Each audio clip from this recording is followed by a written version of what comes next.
Mister Hong को पता चलने के बाद कि यू चैन इनके बेस्ट फ्रेंड का बेटा है तो वो एक इम्पॉर्टेंट डिसीजन लेते हैं। डैड अपने वकील को बुलाते हैं और शेयर ट्रांसफ़र पर साइन करने लगते हैं।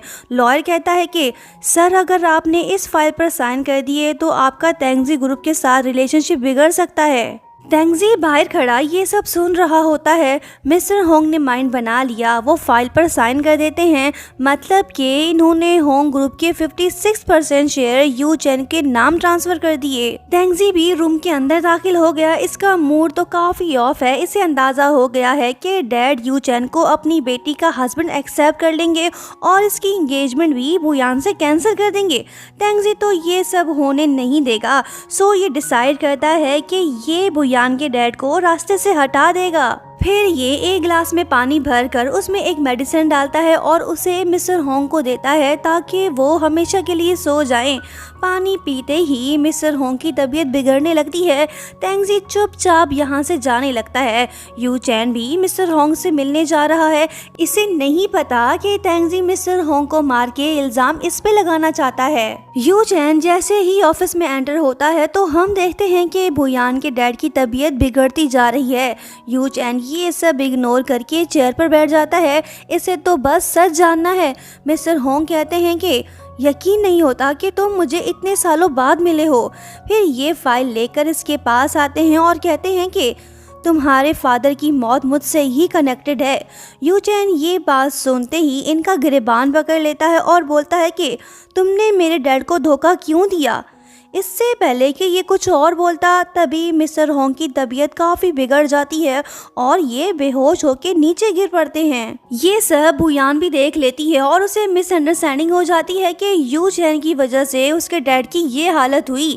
दरअसल बुयान को यहाँ पर तेंगजी ने ही भेजा था। इतने में बाकी सब भी आ जाते हैं। जब miss Hong share transfer documents को देखती हैं तो वो शॉक्ड हो जाती हैं और वो सबको बताती हैं कि मिस्टर होंग ने अपनी कंपनी के 56% शेयर यू चैन के नाम कर दिए। ये बात सुनते ही बुयान भी शॉक्ड हो जाती है। इवन कि यू चैन भी शॉक था और यहीं से इन दोनों के दरमियान एक मिसअंडरस्टैंडिंग क्रिएट हो गई। बुयान को लग रहा है कि ज़रूर यू चैन ने शेयर्स हासिल करने के लिए इसके डैड के साथ कुछ बुरा किया होगा। नेक्स्ट सीन में ये सब हॉस्पिटल में मौजूद हैं। कुछ ही देर में इमरजेंसी रूम से तेंगजी बाहर आता है और वो बुयान को बताने लगता है कि डैड की कंडीशन अच्छी नहीं है, वो कोमा में जा चुके हैं। लेकिन तुम्हें फिक्र करने की ज़रूरत नहीं, घर पर मैं उनकी मॉनिटरिंग करता रहूँगा। इस पर बुयान उसे थैंक्स बोलती है। उसके बाद बुयान यू चैन को एक साइड पर ले जाकर उससे पूछती है कि मुझे बताओ मेरे डैड की ये हालत कैसे हुई। वो कहता है कि मुझे खुद नहीं पता होता तब भी मैं तुम्हें नहीं बताता। ये बात सुन के बुयान गुस्सा हो जाती है और बोलने लगती है कि मेरे डैड की ये हालत तुम्हारी वजह से हुई, तुम ही उनके साथ थे, मेरे डैड के शेयर्स भी तुम्हारे नाम हो गए। यू चैन इसके बातों का कोई जवाब नहीं देता। इसकी खामोशी देख बुयान को जो शक था वो हकीकत में बदल चुका है। वो कहती है कि मुझे यकीन नहीं होता कि तुम इतने नीचे गिर सकते हो। इस पर यू चैन कहता है कि तुम्हारे डैड ने मेरे डैड को मारा। इन दोनों के बीच मिसअंडरस्टैंडिंग हद से ज़्यादा बढ़ चुकी है। तेंगजी यही तो चाहता था, ये बुयान को अपने साथ ले गया। यू चैन को तेंगजी पे शक हो गया है क्योंकि इसके मिलने से पहले वो मिस्टर होंग से मिला था। ज़रूर उसी ने ही कुछ किया होगा। यू चैन सोचता है कि मिस्टर होंग की जान खतरे में है। मैं बुयान को तेंगजी के साथ अकेला नहीं छोड़ सकता, मुझे वहाँ पे जाना ही होगा। नेक्स्ट सीन में हम देखते हैं कि जब बुयान अपने डैड के पास बैठी हुई होती है तो तभी यू चैन अपने बंदों के साथ घर में घुस पड़ता है और ये अनाउंस करता है कि आज के बाद मिस्टर होंग के रूम में मेरी परमिशन के बिना कोई भी दाखिल नहीं होगा। बुयान गुस्सा होकर पूछती है कि तुम यहाँ पे क्या कर रहे हो। तो वो कहता है कि एज योर हस्बैंड मैं कॉन्ट्रैक्ट को पूरा करने आया हूँ। बुयान कहती है कि मैं तुमसे पहले ही कह चुकी हूँ कि हमारा कॉन्ट्रैक्ट ख़त्म हो चुका है।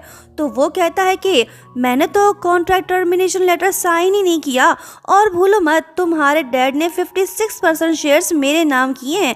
इस हिसाब से ये घर आधा मेरा हुआ, मैं यहाँ पे रह सकता हूँ, तुम मेरा कुछ नहीं बिगाड़ सकती। फिर यू चैन इसे जबरदस्ती उठा के रूम में ले जाने लगता है। तेंगजी खामोशी से ये सब देख रहा होता है। इसके तन मन में तो आग लग गई। ये अब खामोश नहीं बैठने वाला, जरूर कुछ ना कुछ तो करेगा। यू चैन बुयान को उसके रूम में ले आता है और पूछने लगता है कि तुमने तेंगजी के साथ एंगेजमेंट इसलिए की ताकि तुम मुझे खुद से दूर कर सको ना। वो बोलती है कि हाँ, मैंने बिल्कुल सही किया, मुझे कोई पछतावा नहीं। लेकिन पहले तुम मुझे ये बताओ कि तुम मेरे डैड के पीछे क्यों पड़े हो, उनका तुम्हारे फादर से क्या लेना देना। यू चैन इसे कुछ नहीं बताता और ना ही बुयान पीछे हटने को तैयार है। ये तो इसे फोर्स करने लग गया। वही रूम के बाहर मौजूद तेंगजी तड़प रहा है, ये बर्दाश्त नहीं कर पा रहा। तभी बोशिन वहीं पे आती है। तेंगजी उसे झूठ बोलता है कि तुम्हारे भाई के पेट में काफी दर्द था, अब वो दिखाई नहीं दे रहा, तुम जल्दी से जाके मॉम को ये बात बताओ। बोशिन ने इसकी बात मान ली। ये रूम का दरवाजा खड़काकर बोलने लगी कि मॉम, बोशियांग मिसिंग है, जल्दी से बाहर आओ। बोयान फौरन से बाहर निकल आई। तेंगजी का प्लान कामयाब हुआ। बोयान को भी पता चल गया कि तेंगजी ने बोशिन से झूठ बोला था। फिर यू चैन को देख बोशियांग उससे पूछने लगता है कि आप तो हमें घर से नहीं निकालेंगे ना। वो बोलता है कि नहीं बेटा, इनफैक्ट मैं खुद यहाँ पे शिफ्ट हुआ हूँ ताकि तुम लोगों के साथ रह सकूँ। ये सब देख के बुयान का दिल तो उदास हो गया। ये ना चाहते हुए भी यू चैन को खुद से दूर कर रही है। ये अपने बच्चों को रूम में ले गई ताकि उन्हें सुला सके। नामुराद मंगेतर की रूह भी यहीं आसपास भटक रही है। ये बुयान के रूम तक पहुंच गया ताकि उससे ज़रूरी बात कर सके, लेकिन बुयान तो इसे अपने रूम में एंटर होने नहीं दे रही। वो बोलता है कि हमें जल्द से जल्द शादी कर लेनी चाहिए ताकि तैंग फैमिली तुम्हारी हेल्प कर सके। बुयान बोलती है कि थैंक्स, लेकिन मैं तुमसे प्यार नहीं करती। ये बात यू चैन ने भी सुन ली। अब जाके इसे पता चला कि तेंगजी बुयान को ब्लैकमेल करके उससे शादी करना चाहता है। ये भी पहुंच गया और रूम के अंदर जाने लगा। तेंगजी इसे रोककर बोलने लगता है कि ये मेरी फियांसे है, तुम अंदर नहीं जा सकते। यू चैन बोलता है कि ओ अच्छा, फियांसे का मतलब अनमैरिड जोड़ी, जब शादी कर लेना तब बोलना, मैं ऑलरेडी इसका पर्सनल हस्बैंड हूँ, अब जा, दफा हो जा यहाँ से। ये दरवाजा बंद करके अंदर घुस आया। तेंगजी का प्लान उसके गले पड़ गया। ये उन दोनों को दूर रखना चाहता था, लेकिन अब तो वो एक ही रूम में है। यू चैन बुयान को बेड पे सुला देता है और खुद नीचे सो जाता है। पास होकर भी ये दोनों एक दूसरे से दूर हैं। इनके दिल में अजीब सी हलचल भी हो रही है, लेकिन फिर भी ये दोनों अपनी फीलिंग्स को छुपाए बैठे हैं। फिलहाल किस्मत ने इन दोनों को दूर कर दिया है। देखते हैं क्या ये फिर से एक हो पाते हैं या फिर नहीं।